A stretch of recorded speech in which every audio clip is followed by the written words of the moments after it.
energy and effort. Slow start. I mean, no excuse. This team haven't played in 7 days. They had one game in 7 days, and we knew they were going to come out with a lot of energy, a lot of effort. Thank you. And we were slow defensively. We were slow offensively. I think in the first quarter they were shooting 60% from the field, 62 from the field, 60 from three, and we were shooting in the 20s. So. It started with DS's ball pressure. He got two back-to-back steals and kind of got us going. We fed off his energy, but that's usually what it is. It takes one play to kind of get us going, and we get going. And when you're on the road 7 days and come home for a couple of days and on the road again for 5 days, it can kind of wear on you a little bit, and get you off to that slow start. But like you said, we overcame it tonight.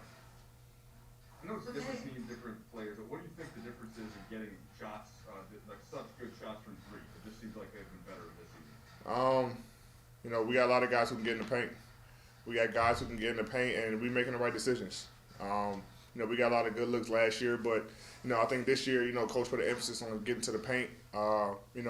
With our guards, Talon, AC, Braun, DS, all these guys are getting to the paint, and we're finding our shooters and making the right plays.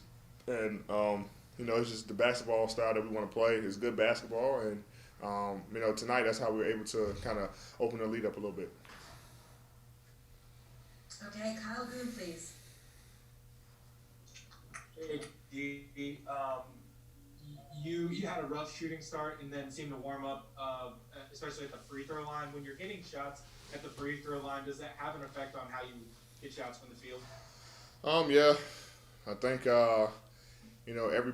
everybody who's a scorer, or a shooter, wants to be able to get to the free throw line if they're off and see the ball go through the rim. For me, I'm going to continue to shoot the ball. I liked all the looks that I shot today. And you can't control whether it goes in or not. I just continue to play defense and just try to do other things on the floor. And having that energy and doing, the intangibles, it kind of got me going on the offensive end where I started hitting shots and making the free throws. So I just try to play through it and continue to take shots, knowing that, I always try to carry the threat of being aggressive anytime I catch the ball. Okay, David Benjamin, please. AD, I'm only asking you this because Frank came out and said earlier in the week that LeBron is the best shooter on the team. You have KCP move up the Lakers all-time three-pointers made list. Yeah. You're shooting way better from three. LeBron's shooting second best three of his career. Do you rank the shooters on this team?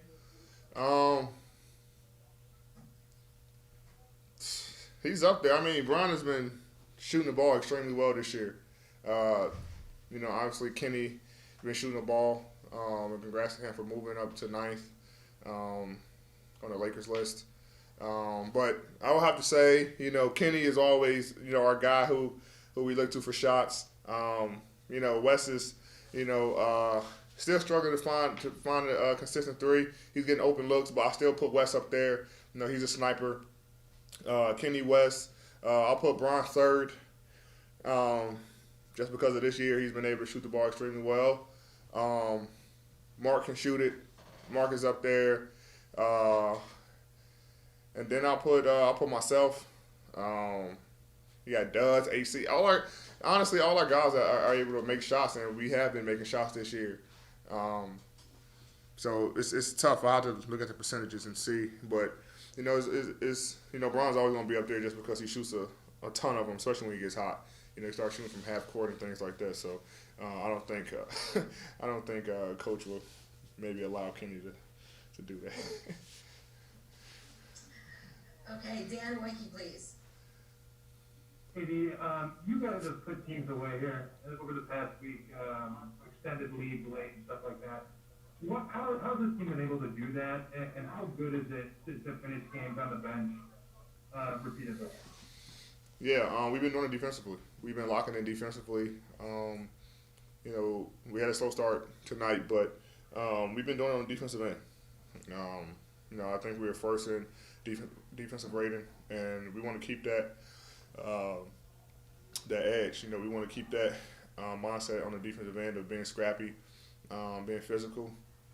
one shot, offense for the other team, and it will carry us into the offensive end. But it just starts with our guards picking up full court. Dennis does it all the time, picking up 94 feet, AC when he gets in, and then the big guys protecting the rim.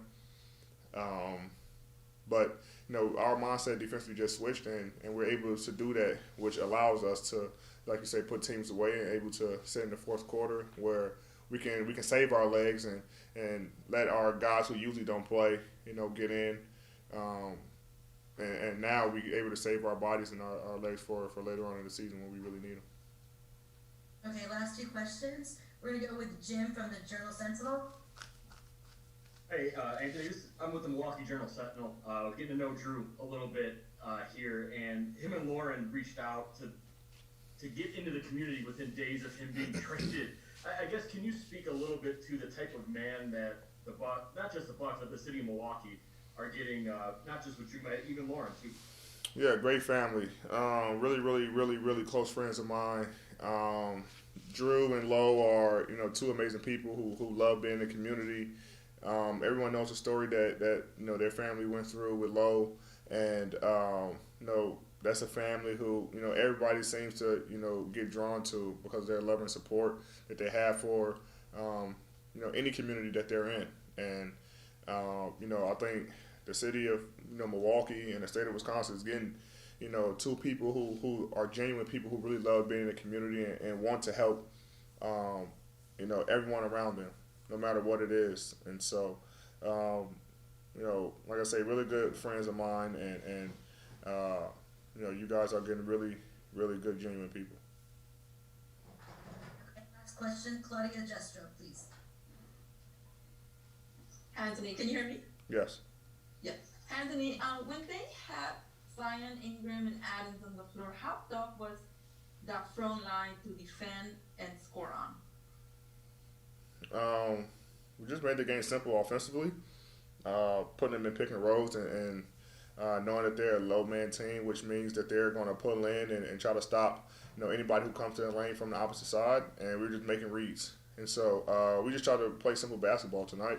And Zion and Steven Adams are, they're low down there. They're two very huge physical guys, and it took a team effort tonight, trying to keep Zion out of the paint, make him take tough shots, and keeping him and Steven Adams off the glass.